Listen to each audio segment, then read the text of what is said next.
Welcome to Hub History, where we go far beyond the Freedom Trail to share our favorite stories from the history of Boston, the hub of the universe. This is episode 304, What's in a Nickname? Hi, I'm Jake. As I record this, I just finished spending a week with my 12-year-old niece, Sophie.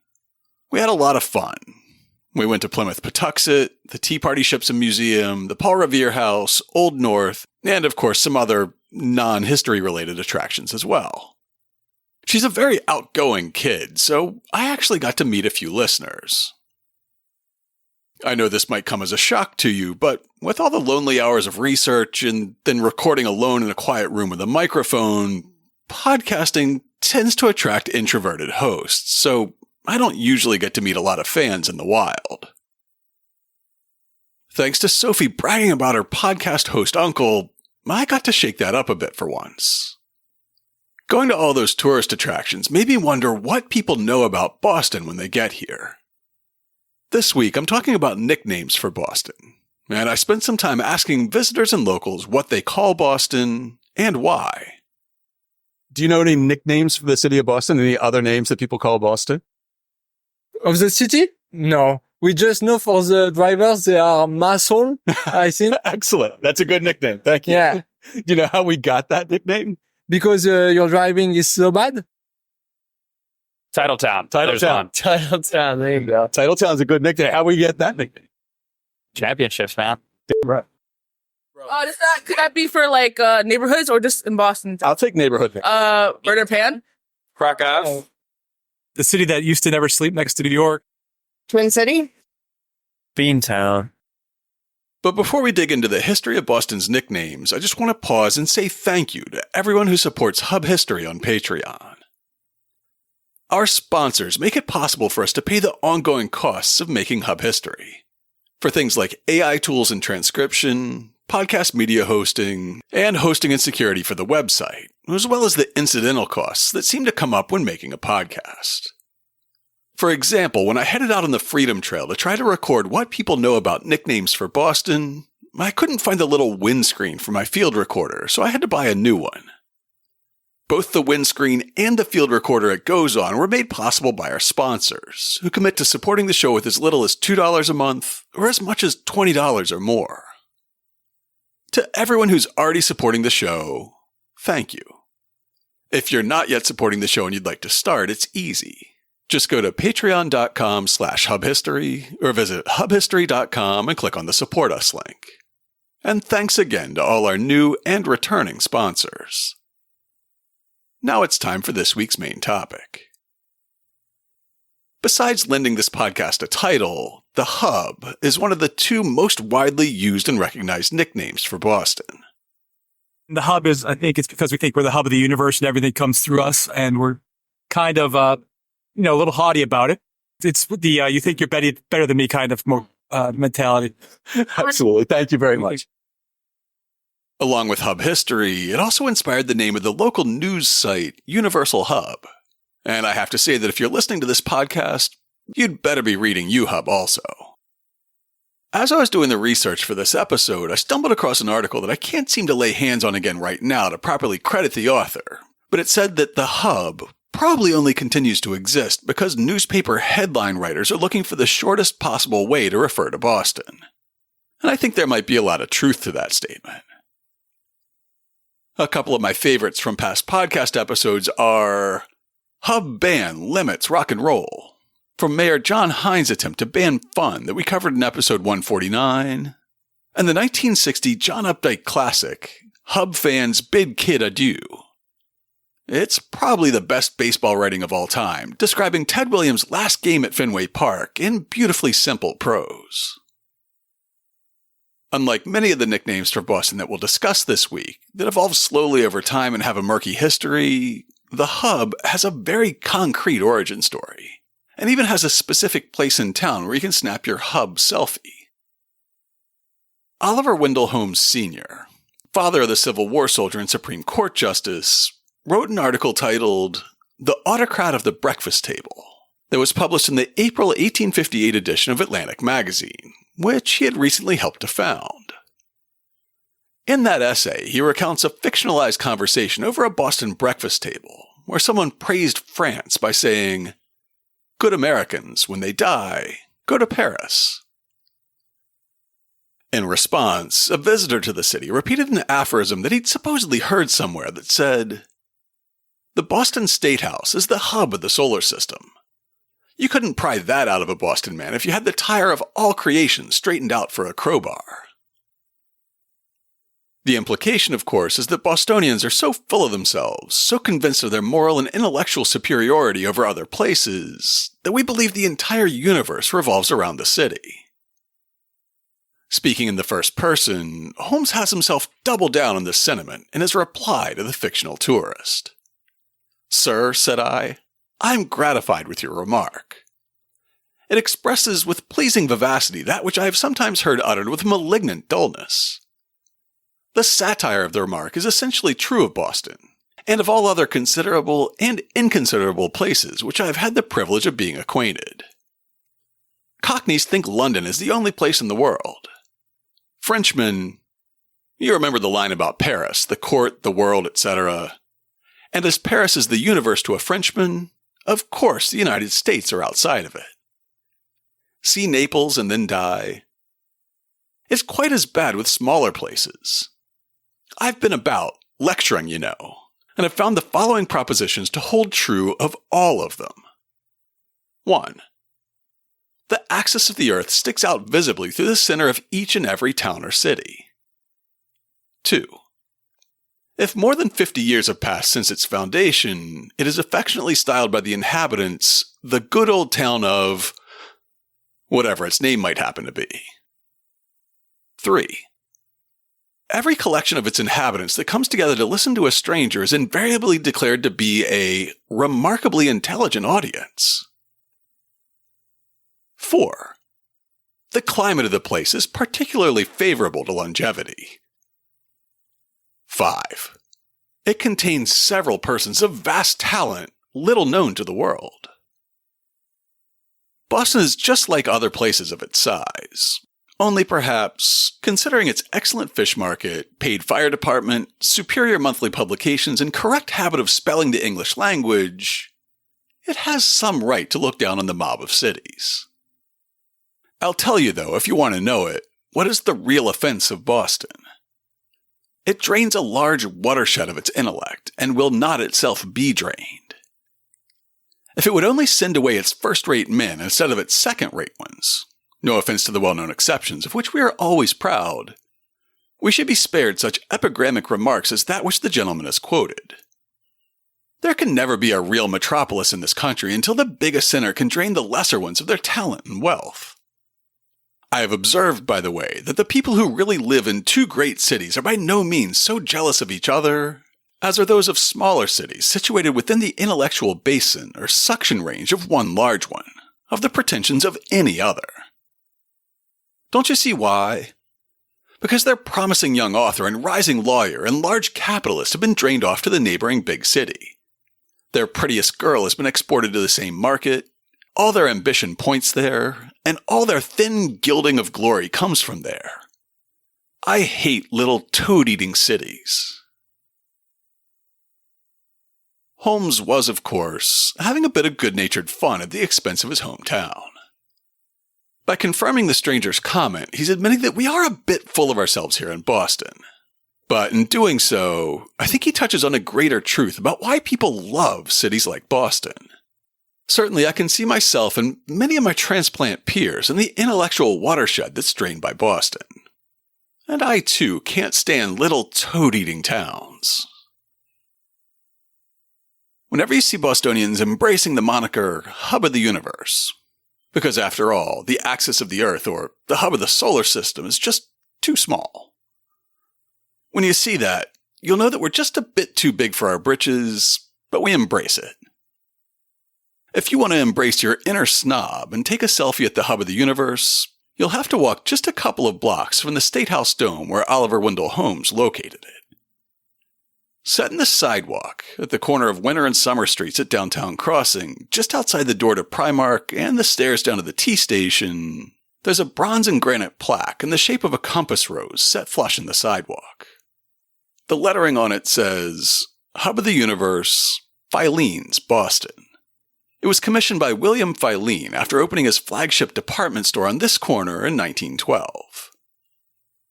It was out of sight and feared lost while the old Filene's was demolished and replaced by a languishing pit for nearly a decade. But it was uncovered and restored in 2015, so you can get your selfie with it today. Our next nickname dates from slightly before the time of Oliver Wendell Holmes' Hub of the Solar System, and it conveys the same arrogance about Boston, but without the self-deprecating humor of the hub. The moniker, the Athens of America, might have been coined by William Tudor, Jr., whose immediate family were the subjects of 2 past Hub History episodes.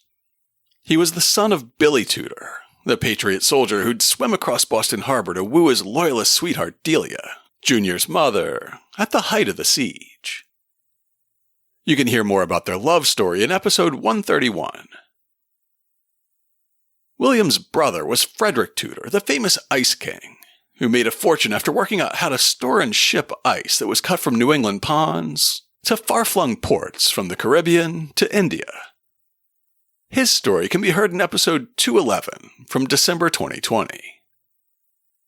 Professor Bob Allison teaches history at Suffolk University, and he's a specialist in both Boston and the Revolutionary era. Along with his academic work, he also hosts the Revolution 250 podcast, which has a heavy focus on Boston and New England. In a guest post for the Old North blog in 2017, Professor Allison described how Tudor came to coin the term the Athens of America for Boston. Bostonians brought about the Revolution, and in the generation after, William Tudor noted the way Bostonians cherished their historical landmarks, such as Faneuil Hall, in the same way that the Athenians treasured Greece's historical legacy. Tudor is credited with calling Boston the Athens of America, suggesting an elevated culture in the Old City. Tudor also helped to create the Boston Athenaeum, and in addition to being one of the most versatile writers in Boston, was a business agent in the Caribbean for his brother Frederick the Ice King, and died on a diplomatic mission to South America.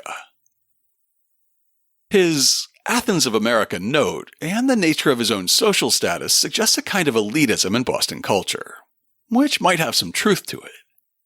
But Boston was creating a culture that transcended lines of class and status. The Massachusetts Constitution of 1780 calls for diffusing wisdom and knowledge through the body of the people, and makes it the duty of the legislatures and magistrates in all future periods of this Commonwealth to cherish the interests of literature and the sciences, and all seminaries of them. At a time when Boston was receiving thousands of immigrants from Ireland and Germany, Massachusetts was expanding its public schools to introduce new Americans to the ideas of the past and preparing for the future. At about the same time William Tudor was calling Boston the Athens of America, a Philadelphia artist was using the same term for his own hometown. A 2011 article for public television station WHYY notes the concentration of schools, museums, and other institutions of knowledge in Philly after the war, as well as the proliferation of Greek Revival architecture at the same time. The article describes how one of the major architects of those Revival buildings also popularized the nickname. Henry Latrobe's May 8, 1811 oration to Philadelphia's Society of Artists is often cited as affirming the city as the Athens of America. He dreamed that the days of Greece may be revived in the woods of America, and Philadelphia become the Athens of the Western world. Unfortunately for us, Philadelphia also claims another nickname that you might have heard for Boston, the Cradle of Liberty. Philly claims the name for having been the venue for both Continental Congresses, the Declaration of Independence, the Confederation Congress, and the Constitutional Convention. Boston lays a competing claim, in part on the grounds that the popular movements that led to the Revolutionary War and independence started in Boston, as did the war itself. However, much of our stake in the moniker the Cradle of Liberty comes from a single building. Since its construction was funded by a slaver, the Cradle of Liberty might seem like an odd fit for Faneuil Hall, but it's held that nickname longer than the city of Philadelphia can lay claim to. You can learn a lot more about the early history of Faneuil Hall in episode 196, where we describe the theft and recovery of the building's iconic gold grasshopper weather vane. After a fire gutted the original market hall in 1761, the hall reopened in 1763, as unrest was growing in Boston with the close of the 7 Years' War, or French and Indian War. The Empire had gone into debt to fund the war, and now the Massachusetts colonists, who had benefited greatly from the elimination of the French threat to the north, were protesting against a series of taxes on molasses, sugar, paper, and eventually tea. The ground floor of the building was a public market, but upstairs was a public Great Hall, which was one of the largest public meeting places in colonial Boston. Because it belonged to the town instead of the province or the crown, it was hard for the royal governor to silence the dissidents who spoke out there against imperial policies, with a description by the National Park Service noting, "In this hall, Samuel Adams, John Hancock, James Otis, and others lashed out against such laws as the Sugar and Stamp Acts, and called the earliest meetings that ultimately led to the Boston Tea Party. Here they kindled the first flames of the struggle that soon led to war and independence. For its role in these early days of the American Revolution, Faneuil Hall soon became known as the Cradle of Liberty. It had that nickname before the turn of the 19th century, with a story in the August 17, 1797 edition of the Boston Price-Current newspaper noting in a story about a gathering there, Faneuil Hall, the Cradle of American Liberty, was decorated in a style most convenient for the guests.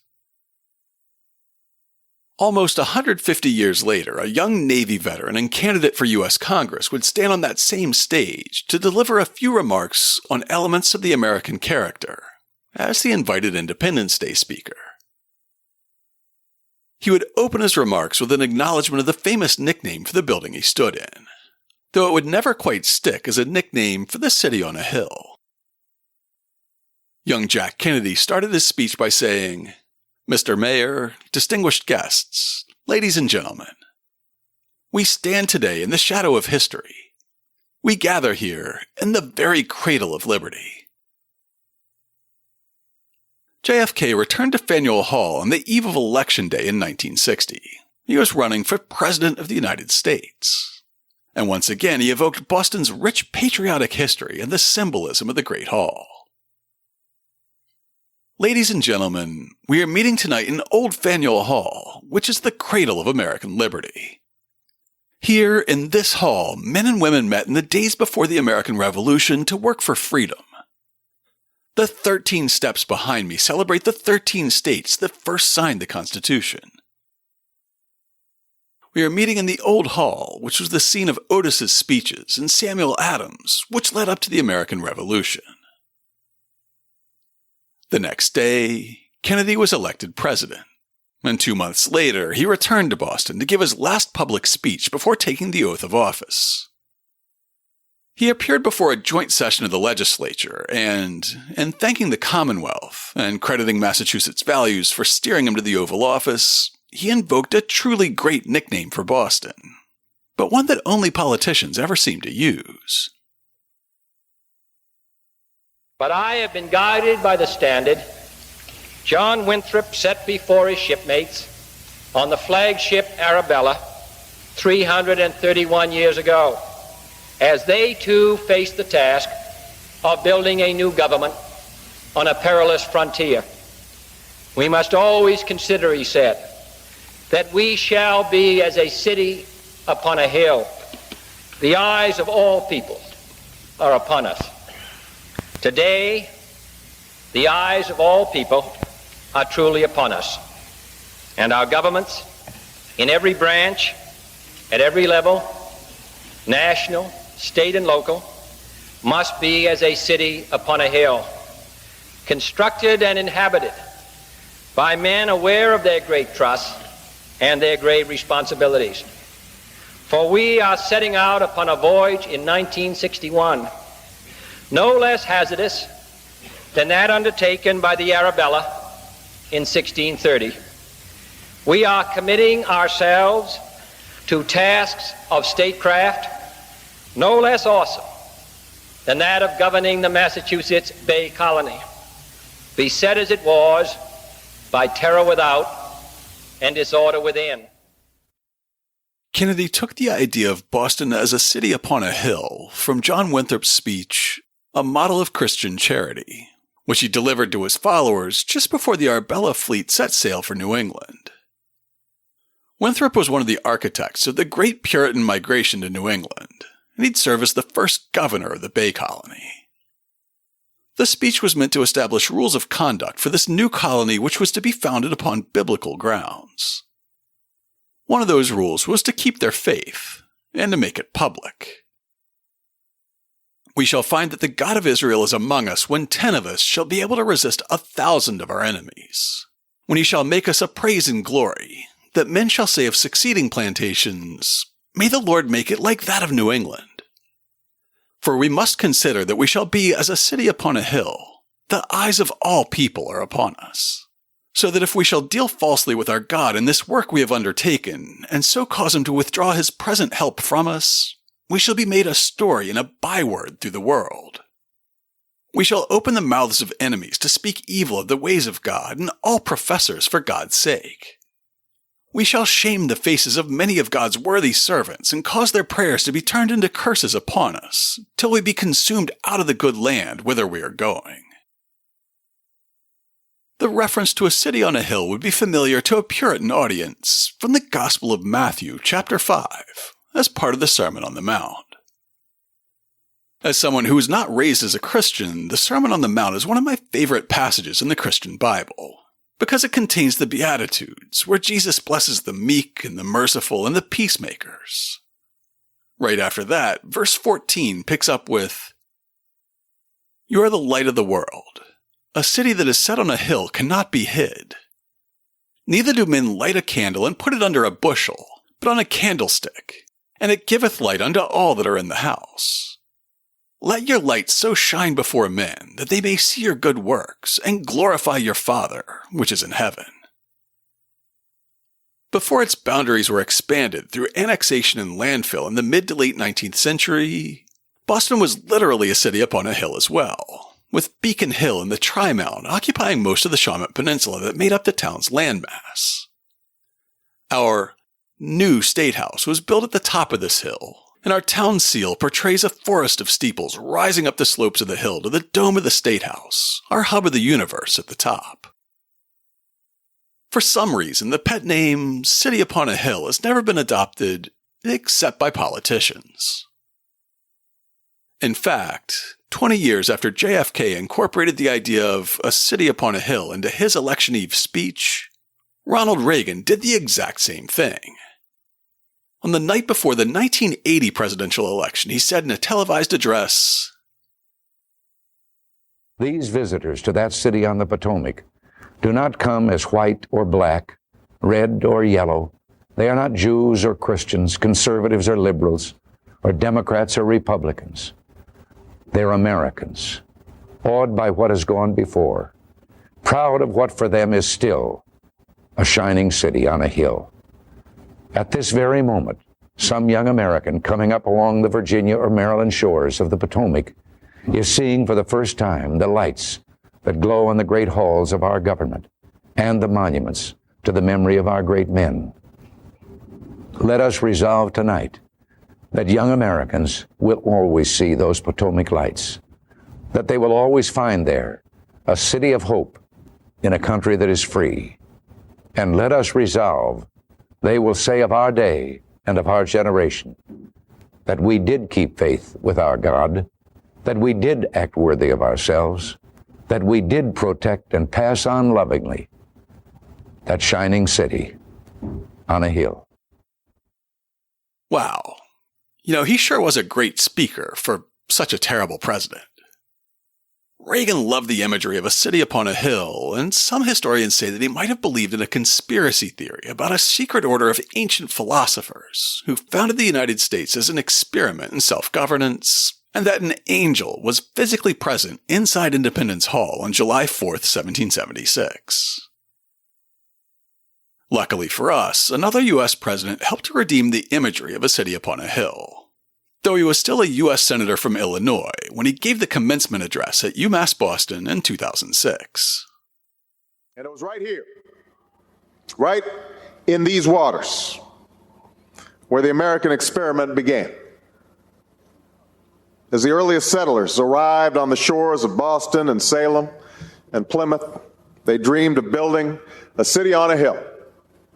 And the world watched, waiting to see if this improbable idea called America would succeed. For over 200 years, it has. Not because our dream has progressed perfectly, it hasn't.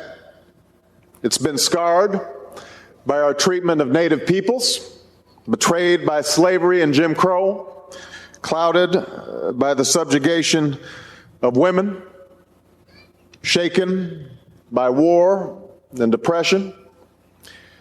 Yet the true test of our union is not whether it's perfect, it's whether we work to perfect it. Whether we recognize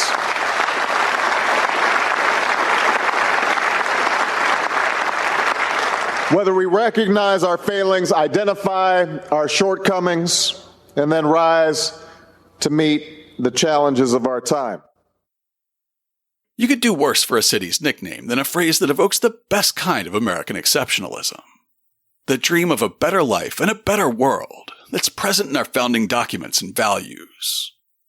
If, that is, we're all willing to work toward it together. And so it's pretty disappointing that we only hear about the shining city upon a hill from politicians every 20 years or so, while the dumbest and most lackluster nickname seems to be the one that sticks. With everyone from political journalists covering the 2012 Romney campaign, to TV sports announcers, to tourists at Quincy Market, knowing that Boston is Beantown? Do you know any nicknames for the city of Boston? Beantown. Do you know how it got that nickname? I assume from Boston baked beans, but probably not. Beantown. Yeah. Beantown. Beantown. I'm not sure, but Beantown, I heard that one. Bean. Right. The what? Bean City. The Bean City? Yeah. Beantown? Beantown. That's it. Beantown. Beantown. I can hardly bring myself to say it out loud. And yet this dumb nickname has quite an interesting and tangled past. To learn why Boston's called Beantown, we have to figure out where baked beans come from, why Boston's associated with baked beans, and finally, why they became a symbol for the city. Do you know how Boston got the nickname Beantown? Because of when they were making the beans, they were adding molasses, and it was because of the Great Tea Party and all that stuff. Do you think we eat more beans here than other cities? No, it do? must be with the coffee.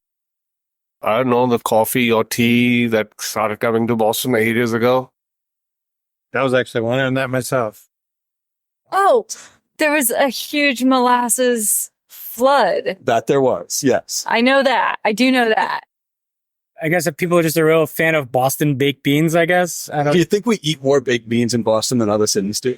I couldn't tell you, to be honest. The South eats a lot of baked beans. Who does? The South. Right? I feel like I've never seen baked beans on a menu there. Like only a barbecue restaurant. Yeah. Right? We had like coleslaw, baked beans, and like an open face sitting. Boston baked beans candy, though. There was a candy Beans. Yeah. that I don't know if you can still get them somewhere. Yeah. There's a candy shop right over there. I'm going to go see if they have some. Yeah. The Beantown is the Boston bean thing, but the only people that say stuff like that aren't from here. So it's like, oh, I'm from Beantown. No one says that. A lot of people think they know where baked beans come from, based on a legend that goes something like this. After Tisquantum, or Squanto, taught the Plymouth Pilgrims how to grow corn, other friendly Wampanoags shared a traditional bean dish with them. They would put beans, maple syrup, and a bit of bear fat into a clay pot, bury the pot in their fire pits, and cover it with hot coals. A few hours later, baked beans were ready to serve. The English colonists replaced bear fat with pork, and they replaced maple syrup with molasses, and voila! Boston baked beans were invented just as the indigenous people who taught the English about this dish magically disappeared from the New England landscape. Now, there are some elements of truth to this story. beans were a very important crop for the Wampanoags and other nations indigenous to coastal New England, as Sophie and I were reminded on our visit to Plymouth Patuxent. Beans, corn, and squash were the three sisters crops. Grown together in mounds for easier irrigation, and sometimes with herring or smelt for fertilizer, the corn provided a trellis for the beans to climb, while the broad squash leaves shaded the mounds, helping to retain water and discourage weeds. However, as I dug into the origins of Boston baked beans, I learned that there's little or no evidence that Native Americans baked their beans at all, much less in the sweetened and fatty form that would be familiar to us.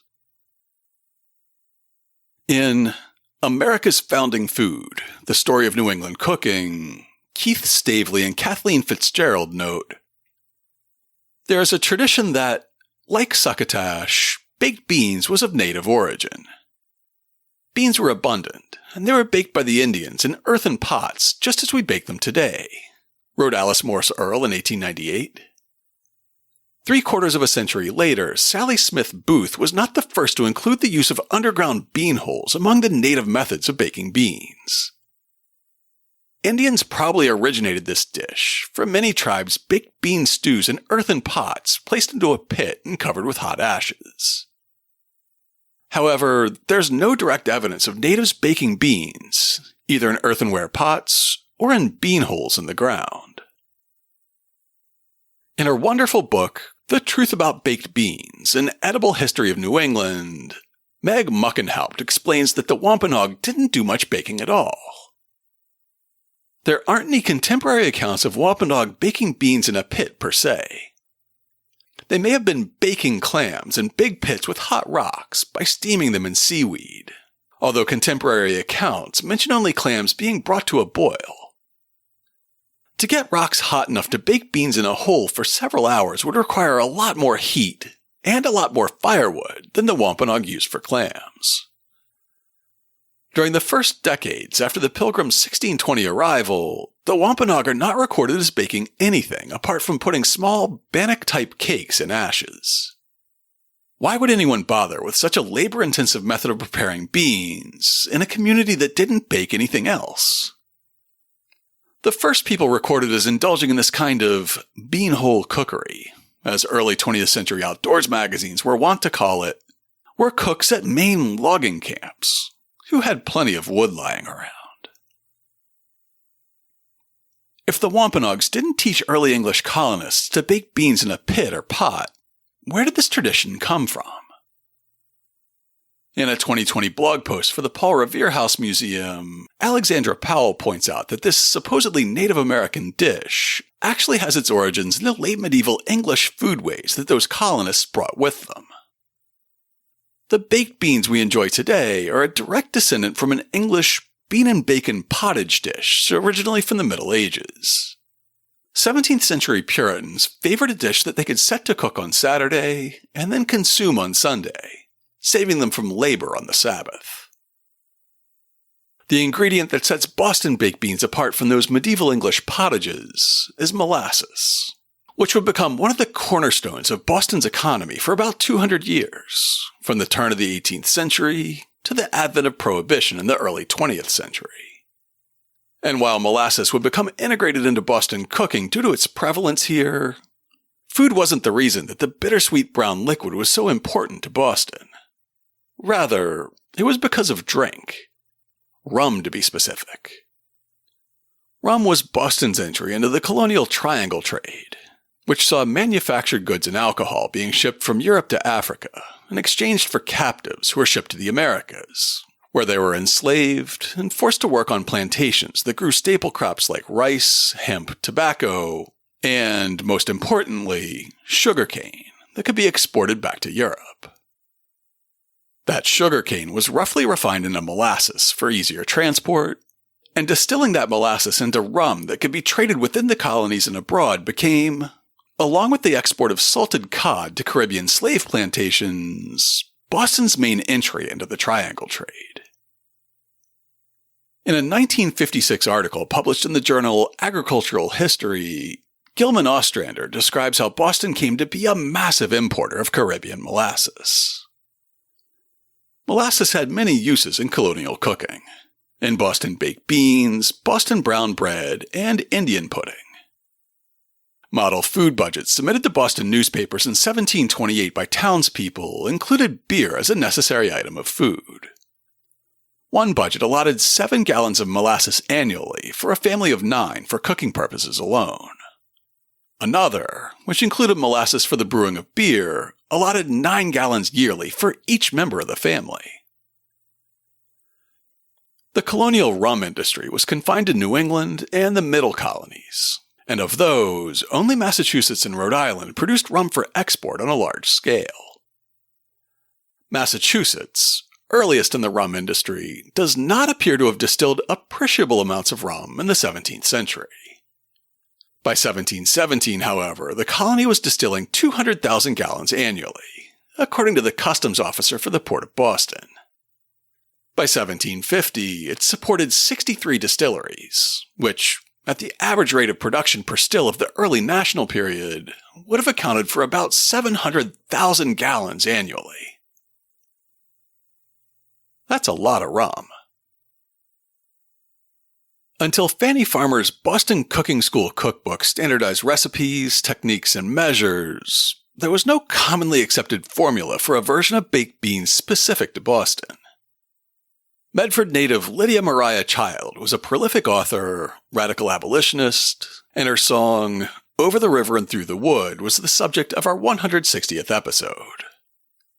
In her 1832 book, The American Frugal Housewife, Child's baked bean recipe does not include molasses, and it doesn't refer to the dish as Boston baked beans. A pound of pork is quite enough for a quart of beans, and that is a large dinner for a common family. The rind of the pork should be slashed. Pieces of pork alternately fat and lean are the most suitable. The cheeks are the best. A little pepper sprinkled among the beans or their place in the bean pot will render them less unhealthy. So, eventually, Boston came to sweeten its beans with the molasses that the town was awash in by the early 1700s.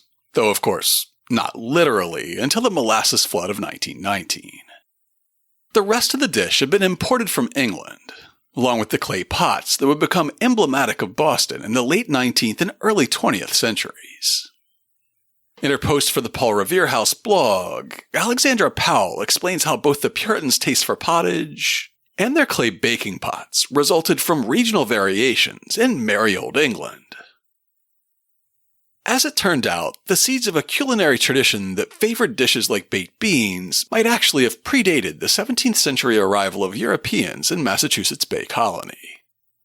Archaeologist Charles Cheek posits that the individual culinary profiles of each of the original charter colonies derived directly from the regional differences in the English origins of the initial settlers.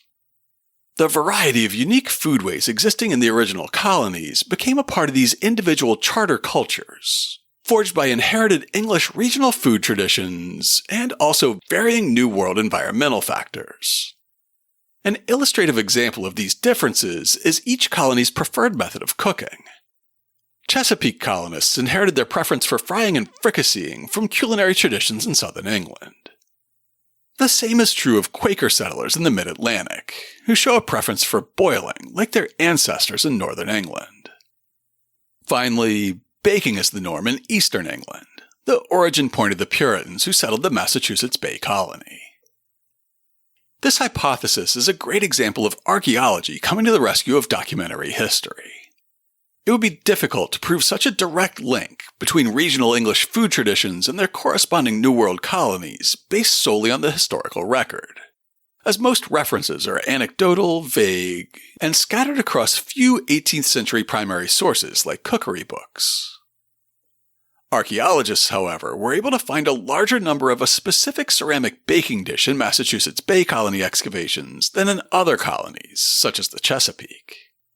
The same is true of archaeological excavations in England, which show a preferred method of baking in deposits from eastern England, from which the first settlers to the Massachusetts Bay Colony originated.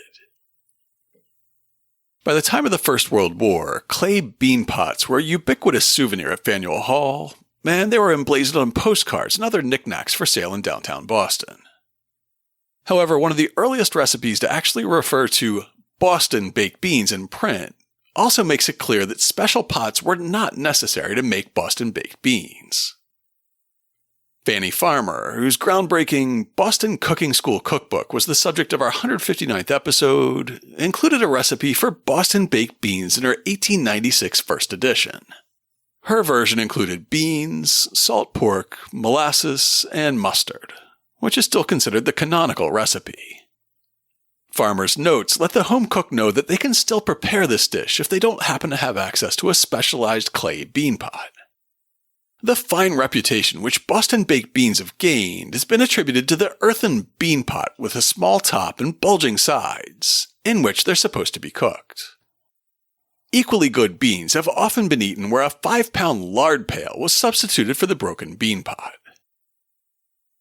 In The Truth About Baked Beans, Meg Muckenhaupt argues that our association of Boston with baked beans and the proliferation of bean pots that followed were a product of late 19th century nostalgia for a time when Boston might still have deserved the reputation of the Athens of America.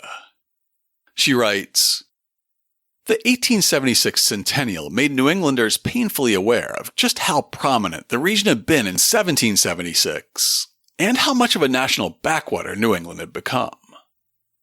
The West called youth with endless possibilities, and cities from New York to St. Louis to Denver to San Francisco were growing, dynamic, and flush with new money from oil, coal, railroads, mining, factories, and farms.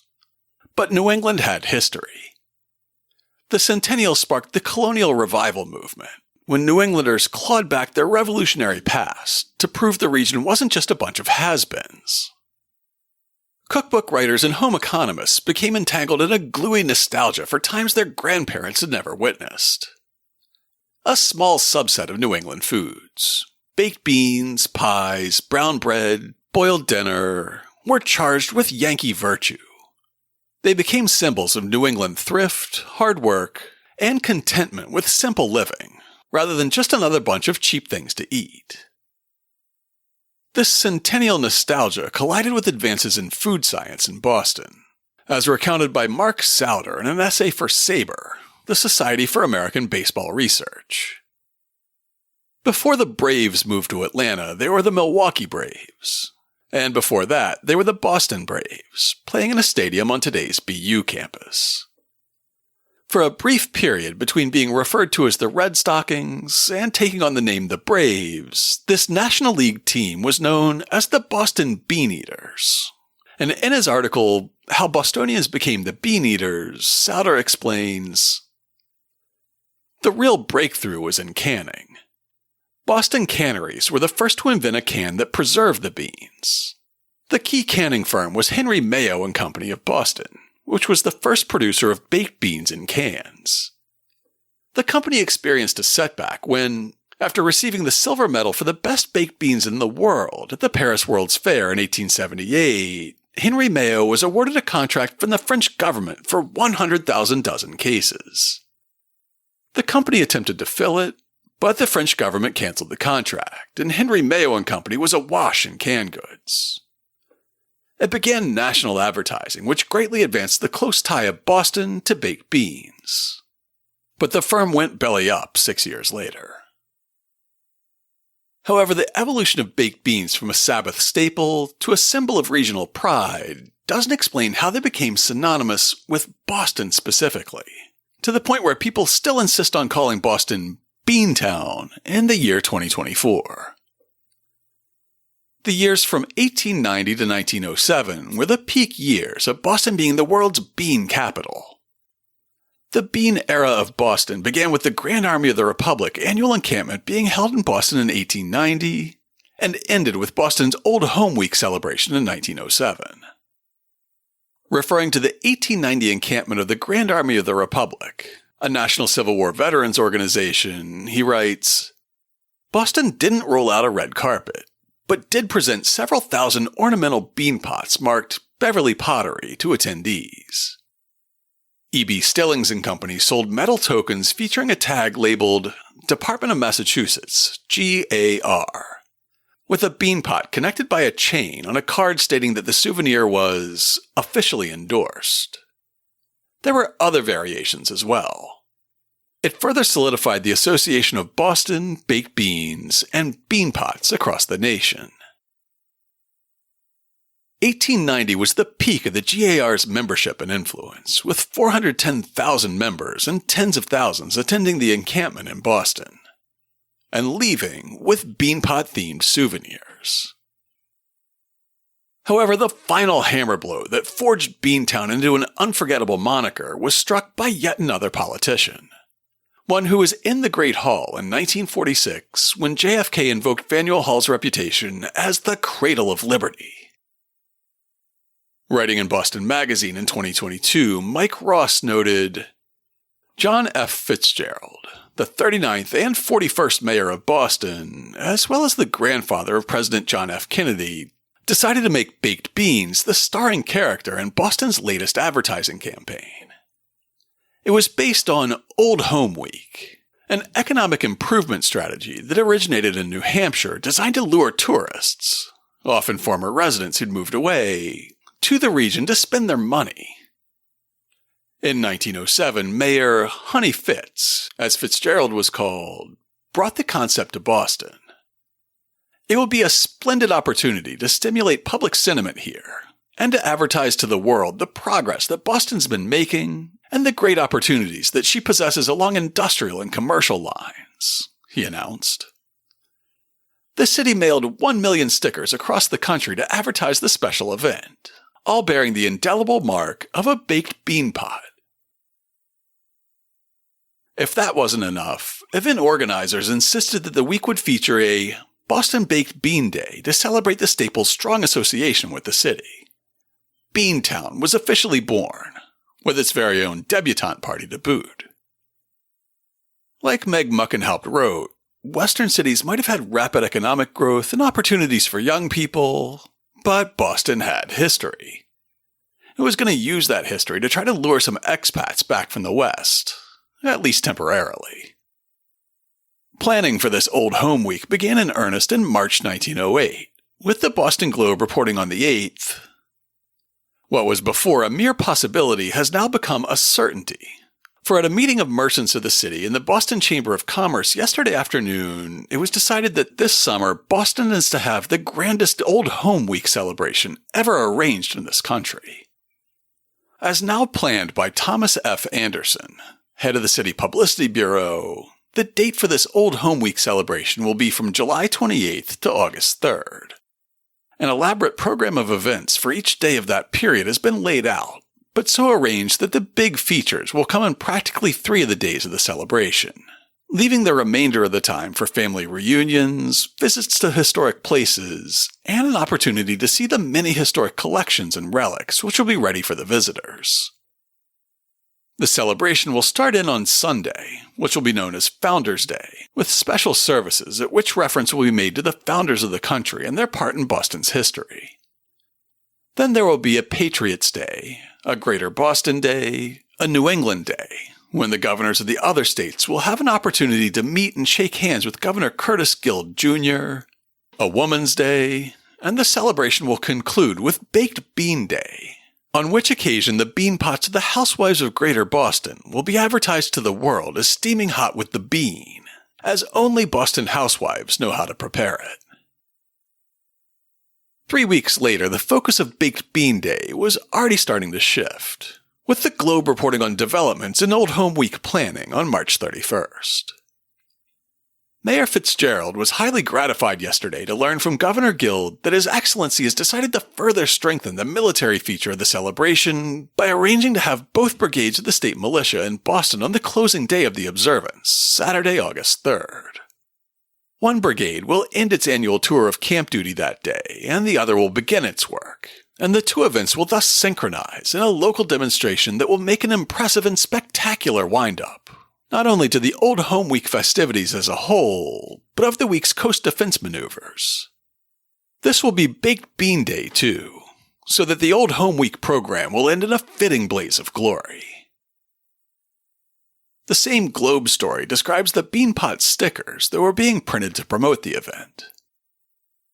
The Bureau has already entered upon its campaign of advertising in connection with the Old Home Week celebration. The first lot of 1 million stickers setting forth the purpose and date of the reunion for use on letters and express packages will be ready in a day or two. These are to be used by the businessmen of Boston and citizens generally, and will be furnished to all who wish to use them at cost. It is hoped that several millions of these stickers, with their striking design of Boston beanpot and clasped hands, will be used between now and next July. By the time the inaugural Old Home Week celebration came around in July 1907, the closing Baked Bean Day had been replaced by Military Day, with various amateur athletic events and a parade by the state militia as the main event. On that day, coverage of the Old Home Week was almost pushed off the front page of the Globe, replaced by a giant headline and an illustration of a mass shooting in Boston's Chinatown, one that we covered as episode 49 very early in the run of this show. Perhaps the fading interest in Old Home Week shouldn't come as too much of a surprise, since enthusiasm seemed hard to come by even on the opening day of the affair, with the July 28, 1907 New York Times reporting, "It was somewhat difficult to stir the people, but by the aid of the newspapers, considerable enthusiasm has been aroused in the last week, with the result that most of the principal buildings and stores have been decorated, making the leading thoroughfares a blaze of color. During the evenings, there will be brilliant illuminations. They began this evening." The mayor's request that the stores be closed on one day in the week was refused today by the merchants who assembled at City Hall. The executive committee voted, however, to request the merchants to permit such of their employees as desire to parade on Wednesday to do so without loss of pay. Already many leading business concerns have agreed to this. So to summarize, Beantown was born from the trope of the vanishing Indian, with the helpful Wampanoags introducing colonists to a dish that they never actually prepared. It was weaned on the triangle trade, sweetening the beans with the molasses created by enslaved labor. And it was popularized through a tourism campaign that got only grudging support from the locals. Hey, maybe in the end, Beantown really is an appropriate nickname for Boston. To learn more about nicknames for Boston, check out this week's show notes at hubhistory.com/304.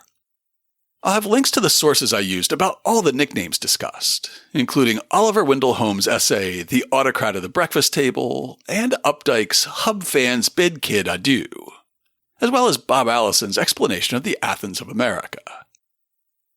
There will be transcripts of all the presidential speeches that we talked about, from JFK, Reagan, and Obama, along with video or audio where I can find it.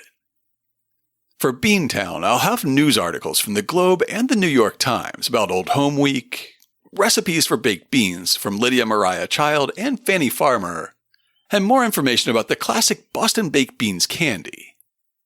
I'll link to the essays I quoted from Alexandra Powell, Mark Sauter, and Gilman Ostrander. There will also be pictures of the bronze hub of the universe in front of the old Filene's building, postcards promoting Beantown and Old Home Week, and an oil truck from a local company that welds bean pots to all their bumpers. Make sure to also check out Meg Muckenhaupt's great book, The Truth About Baked Beans, which I'll have an affiliate link for as well. I have 2 additional notes before I let you go this week. First of all, I'm still in the market for a job. If you work at a historic site or a history organization around the Boston area, let me know if you hear about any job openings. Need someone to do public history interpretation? Hey, I'm great with the public. Need someone to write content for your website or social media? Well, I've written about 300 episodes of this show, so you know I'm good for it. I'm open to nearly anything that would get me paid for my love of local history. My love of local history also brings me to the second note. I'm going to be presenting at History Camp Boston for the first time this August. History Camp is a history conference without the gatekeeping. There are dozens of presentations throughout the day by expert presenters, but you don't need to belong to a certain organization or hold a certain credential to attend or present. History Camp started in Cambridge in 2014, and it's since spread to Colorado, Iowa, Pennsylvania, and Virginia. I've been at every History Camp Boston since the first one, but this will be my first time presenting. My session will be about the first whale that was ever captivated in the world, a beluga that was displayed at Boston's first aquarium in the 1860s, just a couple of blocks from Suffolk Law, where History Camp will be held. I'm also going to moderate a panel discussion about how to interpret the Revolution for modern audiences, and one of the panelists will be co-host emerita Nikki. So if you want to hang out with us, learn more at historycamp.org. If you'd like to get in touch with us, you can email podcast@hubhistory.com. We're Hub History on Twitter, Facebook, and Instagram. If you're on Mastodon, you can find me as @hubhistory@better.boston. Or go to hubhistory.com and click on the Contact Us link. While you're on the site, hit the subscribe link and be sure that you never miss an episode. If you subscribe on Apple Podcasts, please consider writing us a brief review. If you do, drop me a line, and I'll send you a Hub History sticker as a token of appreciation. That's all for now.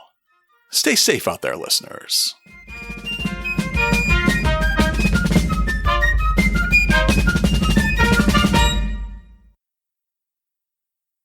Ooh, here's the secret post-credits sequence of the day. If this episode ends up sounding a bit rougher around the edges than most, it's because I'm recording it at the height of our June 2024 heat wave. And you just can't record a podcast with an air conditioner in the same room. Stay cool out there, listeners.